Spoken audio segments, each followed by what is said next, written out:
This story comes to us from krqe.com.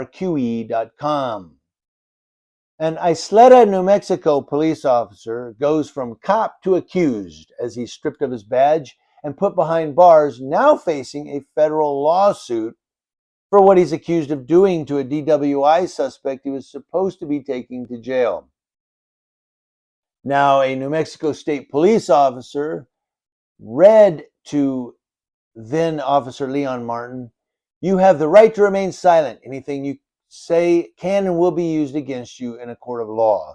So he went from saying it to having it said to him, from cop to accused. And all of this stems from what he's accused of doing with a DWI suspect he had met on a prior call and friended on Facebook. Yeah, he's some friend. In a November 2021 phone call to her father from jail, 21-year-old woman who had just been in a car crash and booked for DWI told her father what had just happened to her at the hands of her arresting officer, then Isleta police officer, Leon Martin. Can you hear me? Yeah, hi Dad. Hi. You know the cop who arrested me? Uh-huh. He was the one that hit me up on Facebook, Dad. And he told me not to say anything because I haven't showered. And whenever I get out tomorrow, I want to go straight to the hospital. So he took you somewhere and did stuff with you? Now, that phone call was the first record of her sharing her story, where she said the Leon Martin drove her to a remote area in Albuquerque, told her to get on the driver's side of the police car, and then raped her. Because they teach you fight or flight, but if it's an officer, you get charged if you fight and you get charged if you run. He even said that he could change the time on the paperwork. But did you hear what she said in the video clip I played? She said that they teach you fight or flight, but if it's a police officer, you get charged if you fight, you get charged if you run. He even said that he could change the time on the paperwork. He said, "You tell on me, I'm going to pencil whip my report."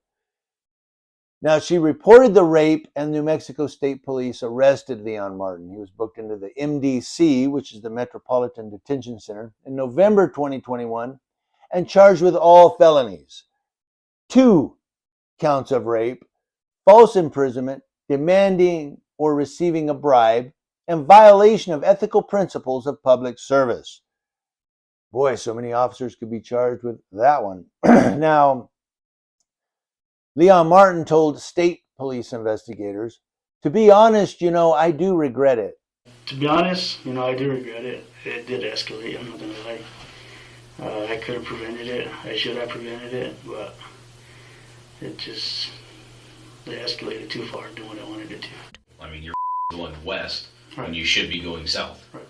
That's a huge difference. Is that what happened? You just took her up there because you knew it was a secluded spot?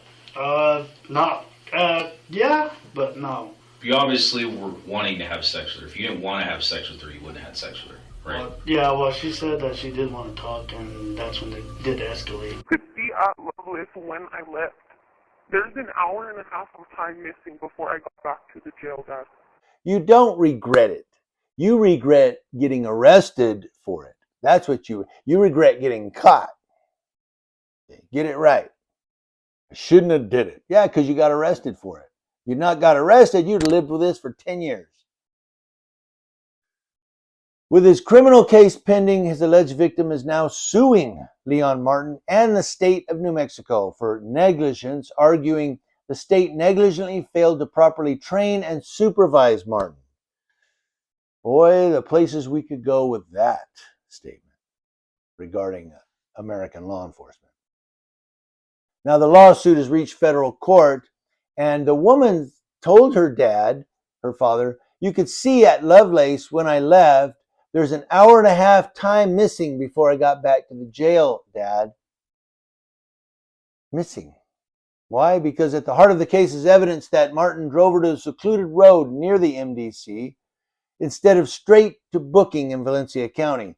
The lawsuit against him states Martin turned off his radio and location data, so his whereabouts were undetected. Now, in that phone call from the jail, the woman's father encouraged her to speak up right there and then. He said, "I do not trust that in any shape, way, or form. In any way do I trust the police. I don't trust them," she told her father, who was telling her, "You need to report it. But I get what she's saying. I don't trust. I report it, and then what? The cops are going to be like, oh, you know what? Sweep it. Nope, he got arrested. Since his arrest, a judge agreed to keep Martin in jail pending trial, where a jury will decide his fate for the next 24 years. Martin's criminal trial is set for June 12th, which is coming up. Martin's attorney told KRQE News, "We're looking forward to exonerating him at trial." Meanwhile, the federal lawsuit against him is still making its way through the court system. He's not going to be, he might be exonerated from the state trial. I don't know, maybe, but the federal lawsuit, this boy's going down. That's a violation of the Fourth Amendment. That's a civil rights violation. That's a federal civil rights violation. Say bye to him, right? We hope. We can only hope.